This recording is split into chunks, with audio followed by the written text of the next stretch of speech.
রোমাঞ্চকর ফাইনালে নিউজিল্যান্ডকে হারিয়ে টি-20 বিশ্বকাপের শিরোপা জিতেছে সূর্যকুমার যাদবের নেতৃত্বাধীন ভারতীয় দল।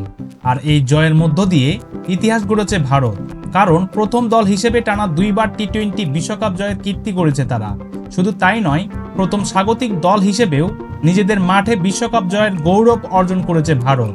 ভারতের আহমেদাবাদ শহরের নরেন্দ্র মোদী স্টেডিয়ামে প্রায় ৮৬,০০০ দর্শকের গর্জনে মুখরিত ছিল পুরো মাঠ। আগে ব্যাট করে ভারত ৫ উইকেটে ২৫৫ রান তোলে। এত বড় লক্ষ্য দেখে অনেকেই তখন ধরে নিয়েছিলেন ট্রফি যাচ্ছে ভারতের হাতেই। লক্ষ্য তাড়া করতে নেমে শুরু থেকেই চাপে পড়ে নিউজিল্যান্ড। তৃতীয় ওভারে ফিন অ্যালেন আউট হওয়ার পর থেকেই ভেঙে পড়তে থাকে তাদের ব্যাটিং লাইন আপ।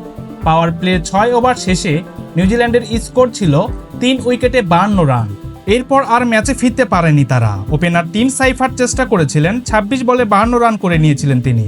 অধিনায়ক মিচেল স্ট্যানার করেন ৪৩ রান, কিন্তু ভারতের দুর্দান্ত বোলিং আক্রমণের সামনে সেটাও যথেষ্ট হয়নি। ভারতের জয়েন্ট নায়ক জসপ্রীত বুমরা, তিনি একাই নেন ৪টি গুরুত্বপূর্ণ উইকেট এবং ম্যাচ সেরা খেলোয়াড় নির্বাচিত হন। আর পুরো আসরে দুর্দান্ত পারফরমেন্সের জন্য সিরিজ সেরা হয়েছেন সঞ্জু স্যামসন।